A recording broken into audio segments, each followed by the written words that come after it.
Escuchen, bueno, ¿qué es plazo razonable?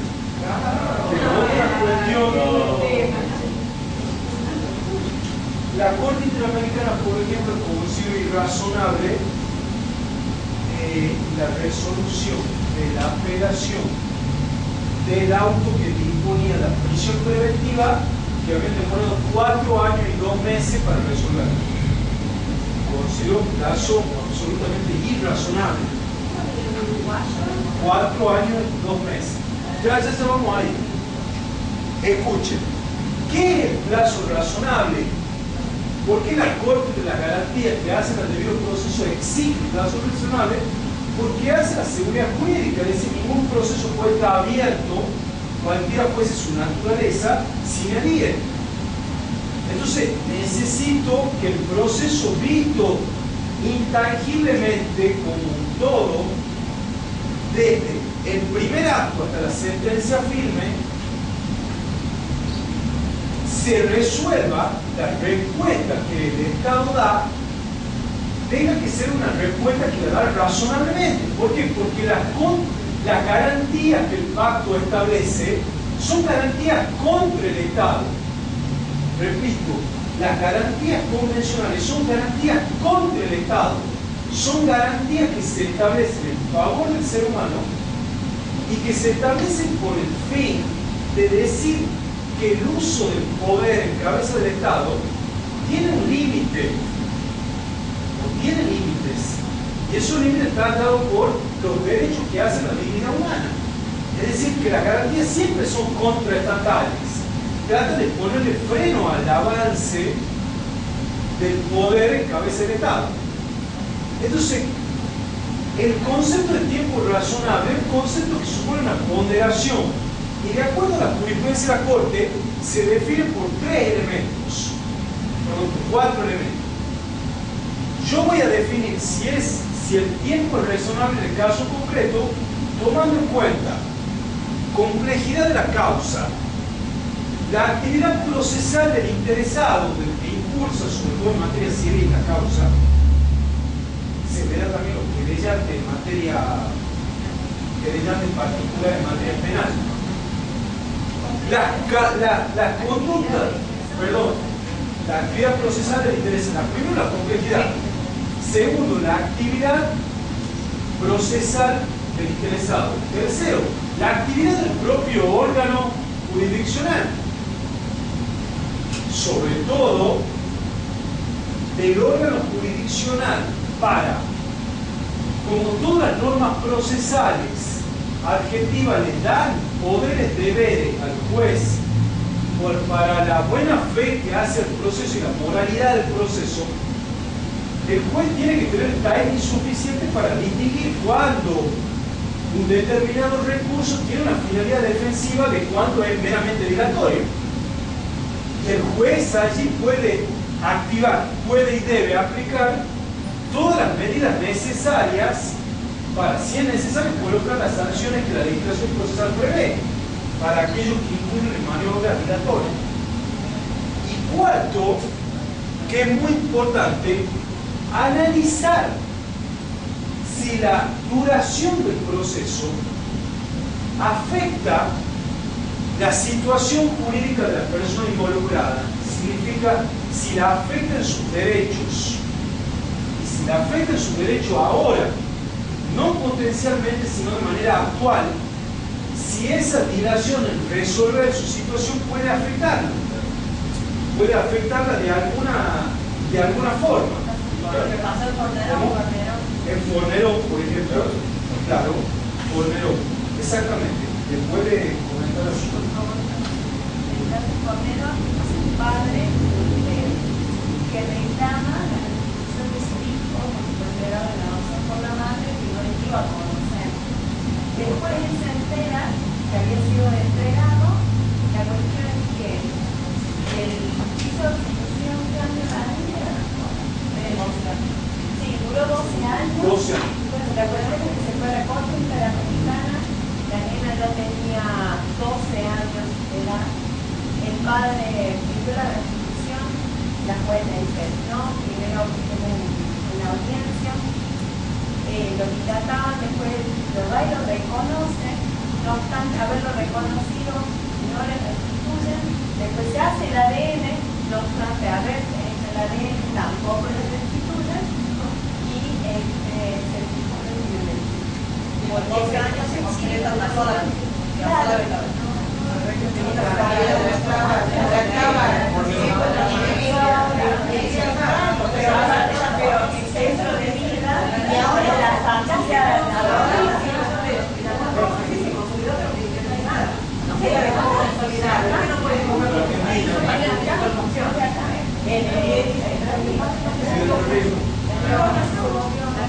No, se entiende, viene el año pasado. Sí, en el 2012 tenemos la y ahora está en la corte. No, se resolvió. Mañana no se la restitución porque ya el niño, la niña tiene que ser familia, y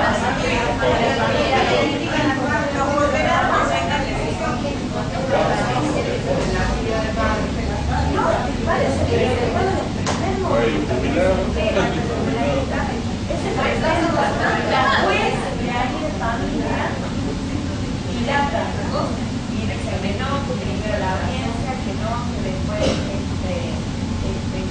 o sea, que se haga el ADN, que presentó el ADN, no le restituyen, o sea, después es el que trata.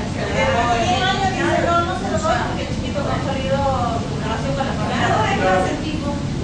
Lo interpretaron. Pero escuchen, mañana cuando yo pase la lista voy a hacer el caso. Y pasó en el Chile, la hija ya es grande.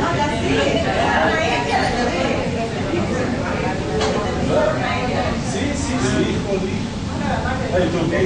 Escuchen, entonces, complejidad. Yo lo voy a pasar. Lo vamos a pasar el fallo de superficie técnico. Bueno, eso es lo que la doctora pregunta acá. ¿Quién determina estos elementos? Bueno, la respuesta es que en el caso concreto, frente a esto, exacto, si el juez está viendo estos elementos y está viendo que el plazo se le está yendo, él es el que tendrá que ponderar la complejidad. ¿Cómo se determina la complejidad? La Corte da una serie de elementos. Que se den probanzas, escuchen, dificultades para las probanzas, es decir, para lo que se ha ofrecido y en la fase de la producción es muy difícil. Pareceres muy encontrados entre las partes, jurisprudencia cambiante, base normativa también cambiante, razones entendibles discrepantes de ambos lados, los números de participantes tanto en la situación de hecho como en los centros de interés procesal, el número de personas que intervienen también tanto en la base fáctica como procesalmente. Todos esos elementos sirven para determinar si nos encontramos también la complejidad del régimen procesal. También, porque vos te podés encontrar que la complejidad que tiene el sistema por su simplicidad en el sentido de no haberse ajustado a los datos internacionales, por ejemplo, en materia juvenil puede complicar al no tener vos del orden federal alguna referencia. Cornelón no dijo nada de eso. Sí, en la y la Cornelón, por ejemplo, analizando los casos, dice que no había conflicto de la causa, que la causa no era compleja, que la actividad procesal del interesado no podía identificarse, porque él había tenido la tarea de realizar la corte. Que todo se debía a la autoridad de la autoridad judicial, que siendo una cuestión legislativa de interés menor, debió actuar de oficio, aunque el mismo interesado no lo hubiera activado. Y por la afectación que había generado, porque había consolidado ese estado de hecho. Y lo más relevante es que el juzgado se había defendido diciendo de que, bueno, el juzgado tenía muchas causas, que trabajaba en un espacio exclusivo, toda la crítica que hacemos nosotros diariamente, de que no tenemos a nadie.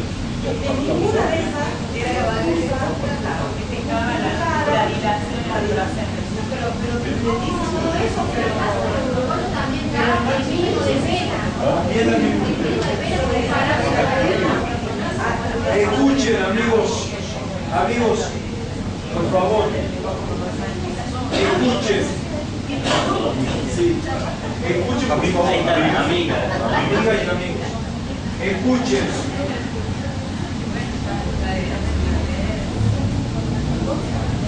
Es muy importante decir, escuchen, por favor, doctora Olmini, escuchen, lo que decimos, la garantía del 8.1 y 8.2 para los mayores, se replica, como dijo ayer la doctora, se aplica también respecto de los menores, donde son fundamentales en la Convención de los Derechos del Niño dos artículos, básicamente el 3, que establece el interés superior del niño, de la autoridad administrativa, los órganos legislativos tendrán una consideración primordial en la que se atenderá el interés superior del niño. Y el 40, 2, 5 con número romano, 42 con número algebraico y luego 5 con número romano, que dice que los estados tienen que garantizar estos derechos y dice: si se considera que el menor ha infringido las leyes penales, esta decisión y toda medida impuesta a consecuencia de ella será sometida a una autoridad o órgano judicial superior competente, independiente e imparcial conforme a la ley. O sea, que con ese artículo 42.5 hay una remisión al decir autoridad competente, independiente e imparcial, remite al 8.1 y 8.2 de las garantías. Es decir, el niño tiene la misma garantía que el menor, y algunos dicen un plus. Que viven la primera clase que no tienen los mismos derechos, tienen los mismos y más.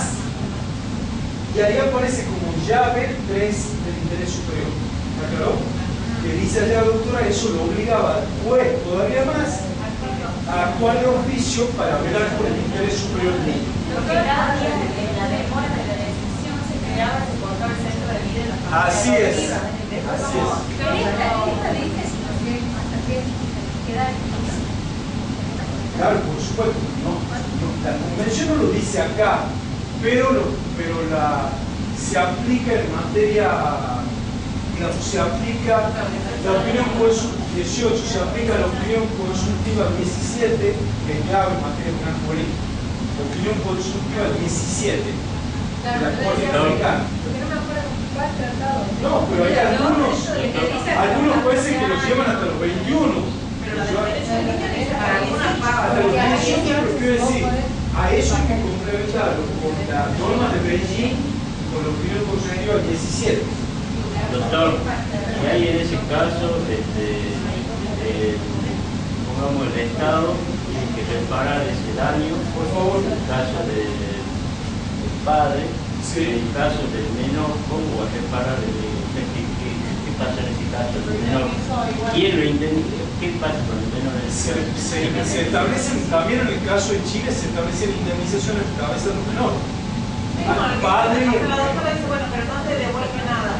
Pero es un poco como el caso que había hablado, hay como sentencias que en el fondo son así como retórica, es la enseñanza, incluso la misma esta de que hablaba cuando la clase de la prisión por la cuestión alimentaria. O sea, nosotros nos pasa en general en lo que es familia, hay mucho recorte para escribir hora, y es ahí, es apenas una persona que concreta más y no tiene forma tampoco de concentración de la renuncia, que no va, que trabaja en negro, que no le quiere pasar un marco, no le pasa un marco, o sea, lo único que va a cumplir es, además, tiene cara. Van a mirar que psicológica se queda tratado, que viene alta, la psicóloga, ¿cómo alta? Está chaquísimo, lo ve en la cara, se le nota. No, él no quiere, él no registra. Entonces, como no registra la necesidad de tratamiento, no lo puede hacer. Por eso haga la secundaria. No, se queda tratado. Lo único que lo puede obligar es a estar preso. la doctora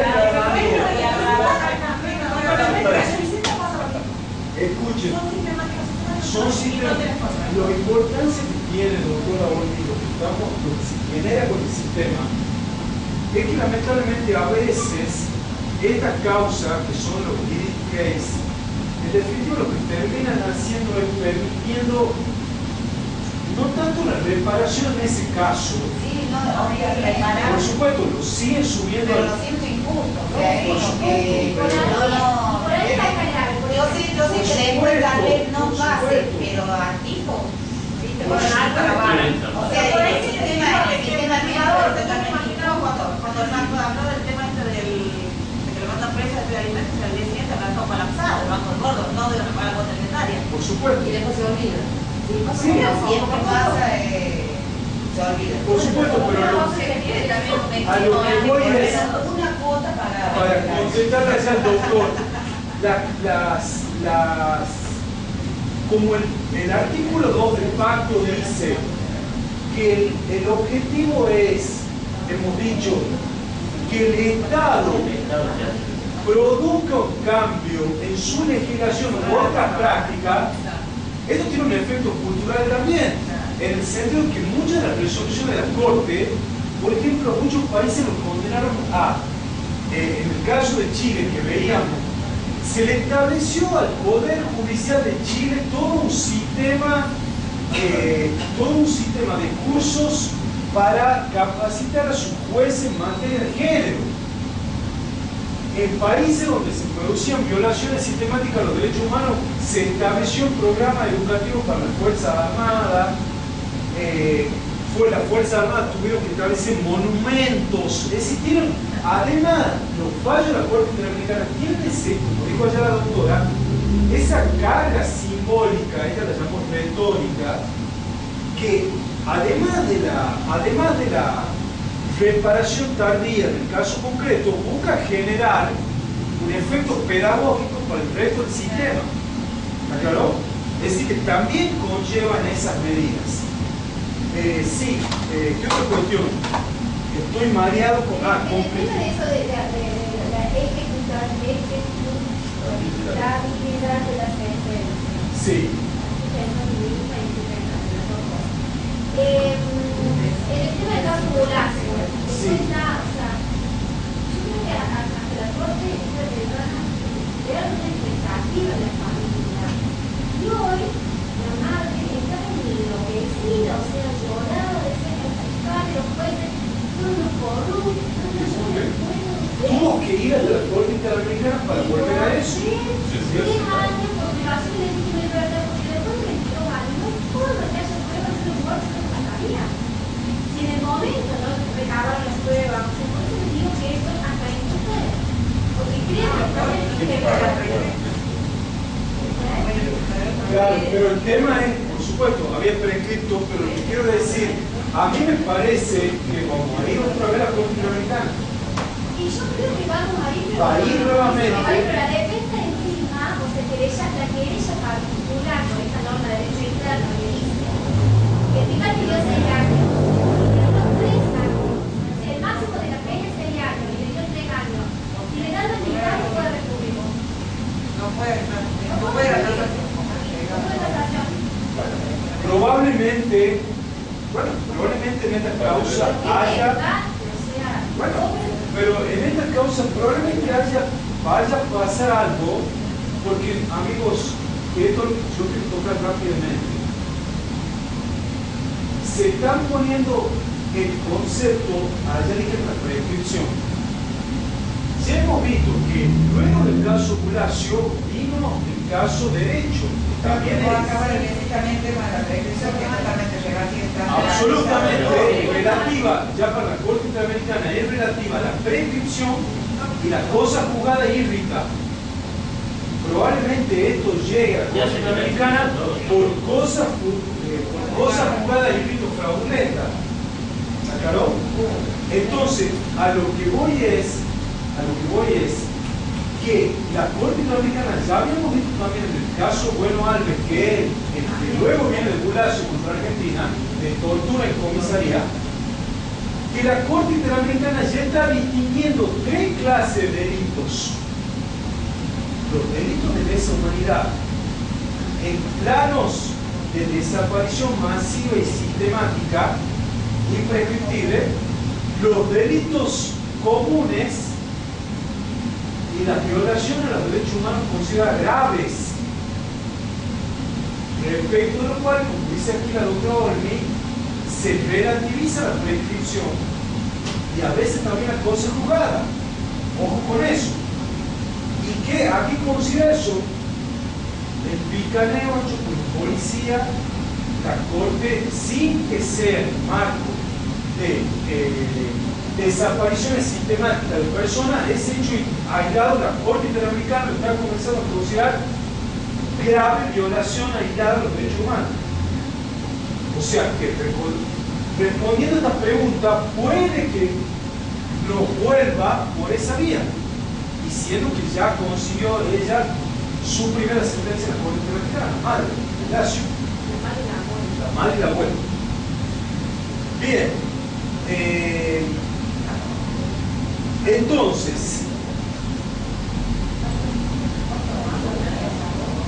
¿qué hora es?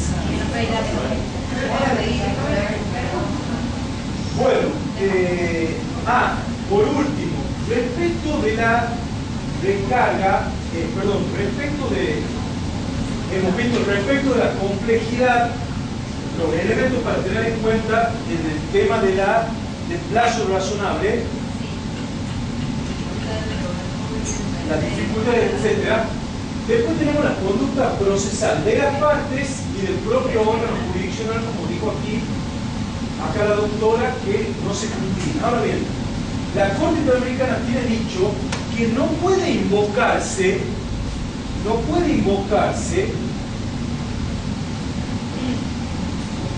esto me parece importante, que no se puede invocar para justificar la extensión del tiempo de un proceso la recarga del trabajo. Porque el plazo razonable como principio, o como garantía, no es una ecuación aritmética, para la Corte Interamericana entre la cantidad de causas que tienen los tribunales y el tiempo que les demanda la resolución de ellas. Es decir, que el abarrotamiento de causa irá por otro camino, por otro cotal, será una causa estructural que deban padecer y resolver los tribunales, pero llegado el caso no se puede invocar ese recargo de trabajo como que impacta y justifica la irrazonabilidad del proceso. ¿Se entiende? ¿Está claro? Lo dijo la Corte en...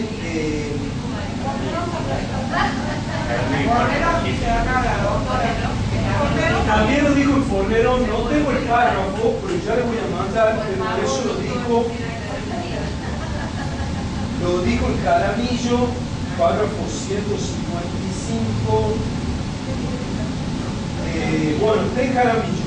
Y en Fornero, Fornero. hacer sentencias, ganan sentencias breves, deben de poner tanta jurisprudencia ajena y lo que dicen otros. O sea, justamente en el caso concreto,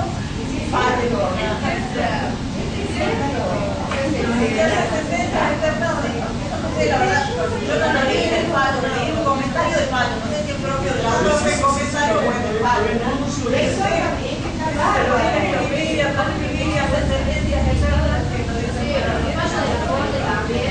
Bueno, fallo la corte. Encima lo pone.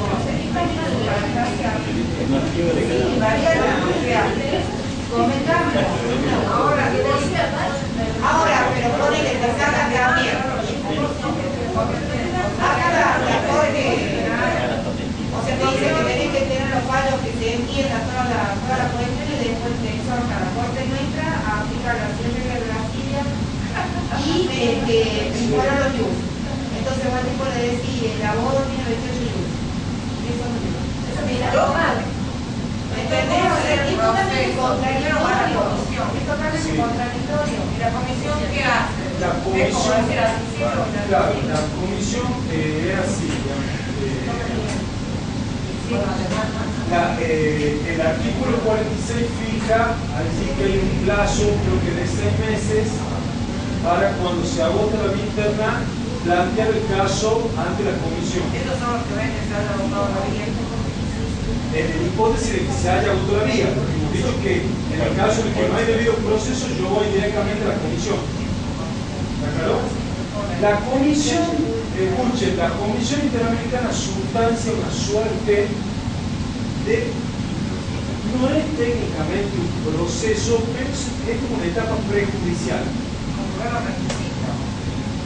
Atiende la denuncia y la Corte y la Comisión Interamericana lo que hace es, en función de la seriedad, ¿no?, que tiene la denuncia, termina esa suerte de investigación preliminar por trazar el sí. Puede pedir que sí, puede pedir alguna ampliación, etc. Entonces eso termina con un informe de la comisión en el que la comisión le puede fijar al Estado un plazo para que adecue esa determinada práctica. Si vencido no cumple el Estado, esta es una de las variables, lleva el caso o lo sustancia el caso ante la Corte Interamericana. Ahora bien, cuando lo plantea la Corte Interamericana, ahora con la última reforma que hubo, si no me equivoco, en el 2011 del reglamento de la Corte, que es como el reglamento procesal, antes la comisión seguía, decía, llegado ya el caso a la Corte Interamericana, la Corte era el juez quien impulsaba, era la comisión, y por otra parte estaba el Estado, que es por así llamarlo, el imputado, el demandado. Ahora bien, como consecuencia de la reforma que hubo en el 2011, termina, digamos, la etapa con el informe que hace la comisión y que eleva el caso a la Corte, y allí se fija un plazo para que el afectado o los afectados operen ellos ya mismos como una suerte de querellantes particulares, pero ellos tienen sobre todo el impulso allí, e incluso se creó un fondo para que haya una suerte de defensa interamericana. ¿Está claro?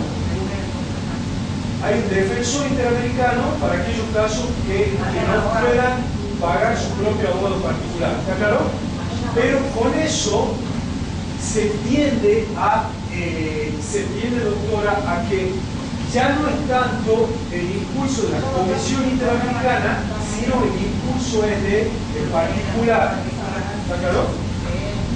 Ahora bien, y otra cuestión, también hay, sí, yo les voy a pasar ya también el reglamento, el último. ¿Qué cosa? Sí, pero yo quiero decir. Bueno, yo lo voy a cambiar, pero lo quiero decir, ya les voy a mandar, perdón, yo les voy a mandar el Pacto de San José en Word. Les mando el estatuto de la Corte y el reglamento de la Corte, en este caso, y toda la otra jurisprudencia que yo vea, yo se les envío. Quiero preguntar, ¿era mi caso? Dijo esto el corredor en este caso, que dijo qué es lo que se entiende por el proceso. ¿Qué pasa si llega otro caso igual, con la misma característica? Ya la Corte le dijo que es poca jugada, que es lo que pasa. Bueno, utilizará la responsabilidad internacional de la Argentina, que ya primero la visa era más sencilla que el dinero, y luego veremos, pueden terminar recomendando algún tipo de modificación legislativa que impacte lo procesal. Eso puede suceder, ¿no? Pero pasó en muchos países.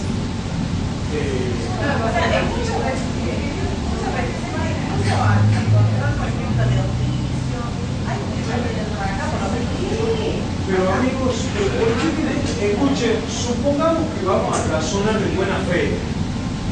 Yo creo que sobre todo es desconocimiento. Sí, también. Hay mucho desconocimiento y el desconocimiento genera miedo, amigos. Pero la tibieza también está relacionada con el miedo que genera el desconocimiento. Porque son los propios jueces que muchos de nosotros, como decíamos amigos los doctores, estudiamos con viejos planes de estudio donde toda esta materia es muy nueva. O sea, escuchen, yo hablo con gente que trabaja en fiscal y le digo el control de convencional y dice, ¿el control de qué? Claro. Yo, por ejemplo, O sea, ¿de qué me está hablando? envidio sanamente los chicos que, o equipos que estudió procesos constitucionales. Claro, entonces uno dice...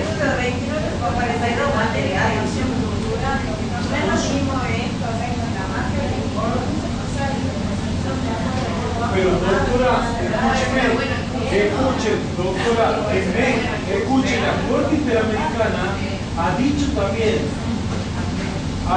en casos relacionados con México, que los poderes judiciales tienen que interponer, tienen que promover cursos como este. Porque el objetivo es que el control de convencionalidad lo tienen que conocer los jueces. Sí, yo veo, por ejemplo, una demanda de filiación. No te reconocimiento, reconociente no tiene Por acción. favor. Que reconociente por ejemplo no tiene acción. Viene con tanto reconocimiento, firma el decreto, no tiene el contexto. Así viene y está de constitucionalidad, lo que.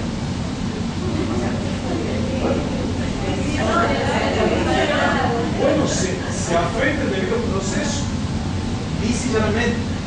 Bueno, por último, amigos, esta relatividad que estamos diciendo que va a impactar en institutos que antes eran todopoderosos e intocables como la prescripción, también pasa con la cosa juzgada.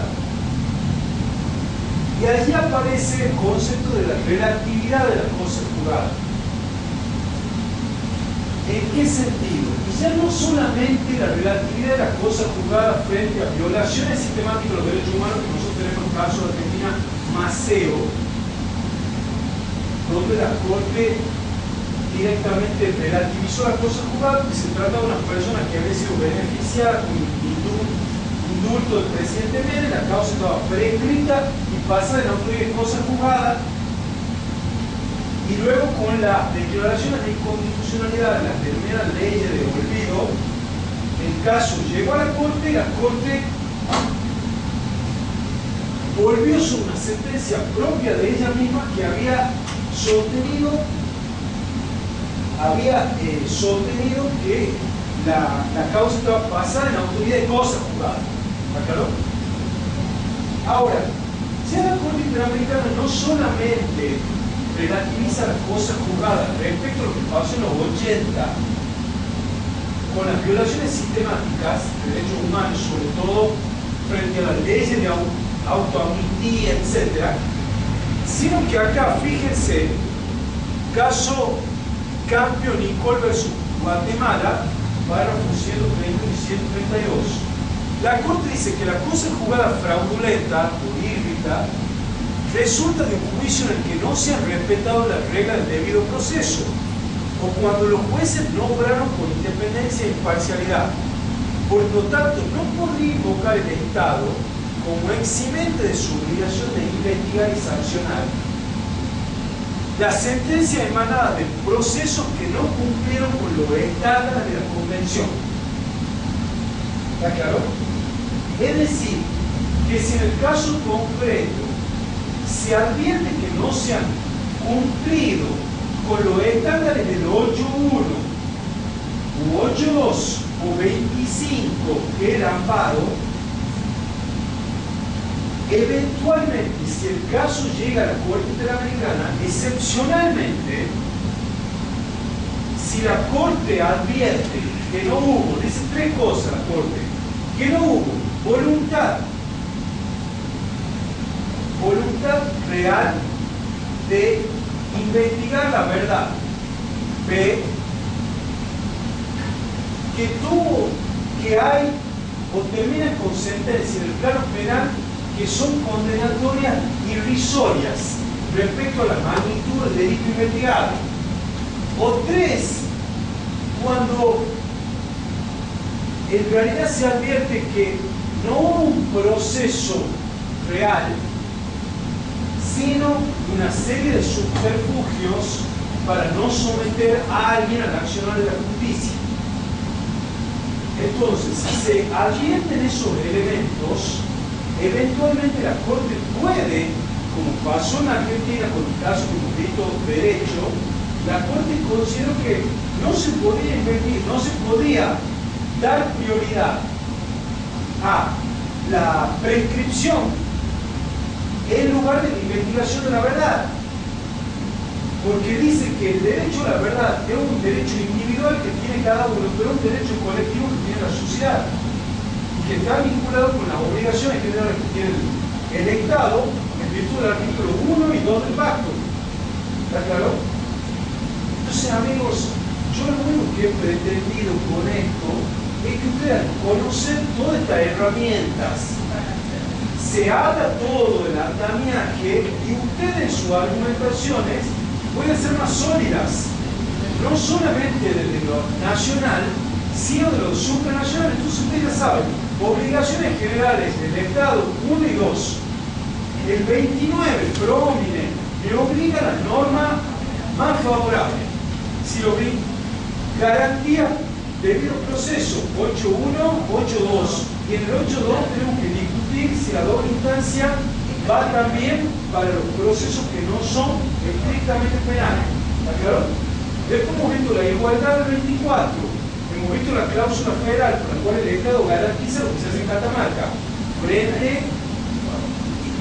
Hemos visto que la Corte Interamericana no es solamente intérprete final del Pacto de San José, sino de todos los tratados, incluso internacionales, que se apliquen aquí aunque no sean de fuerza interamericana.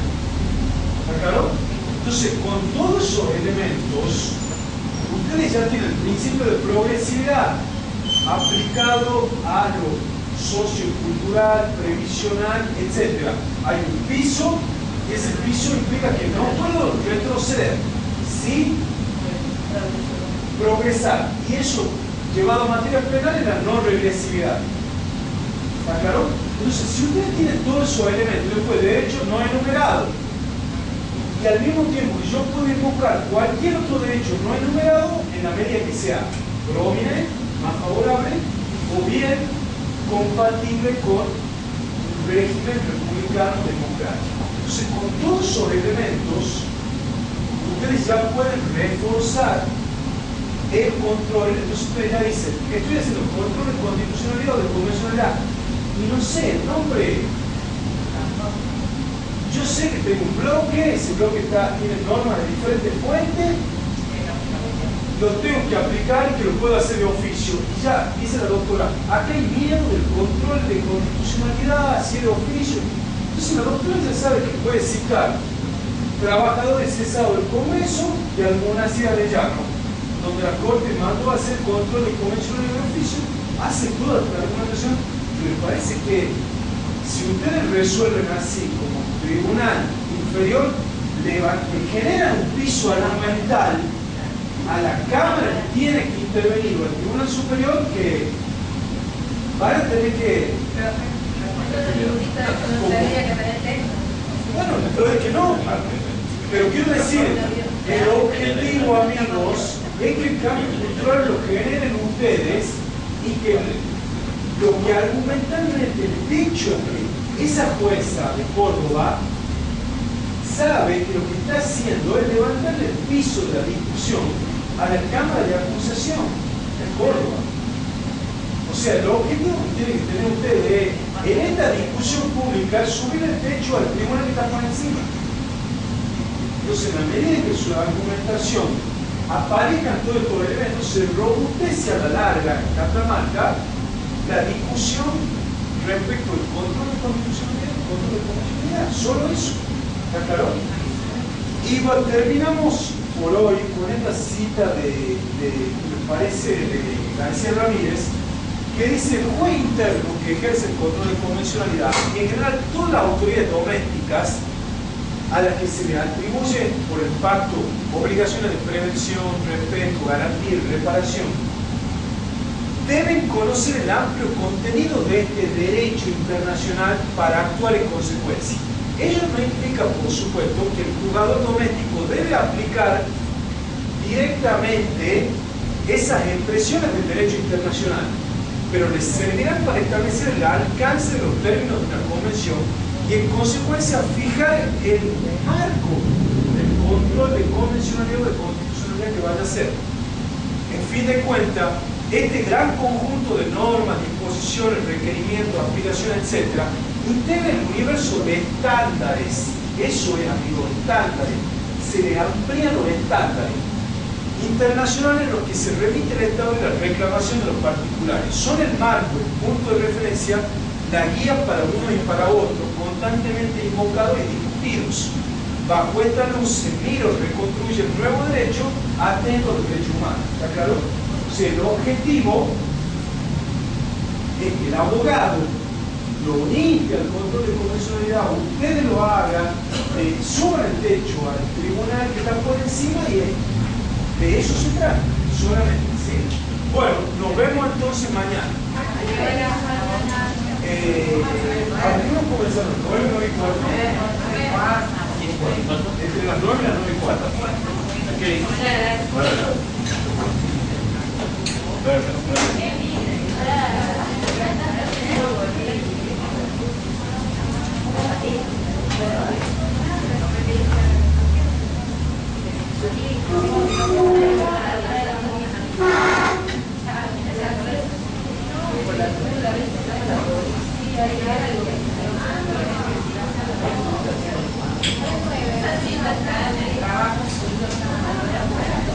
La primera parte, no la segunda.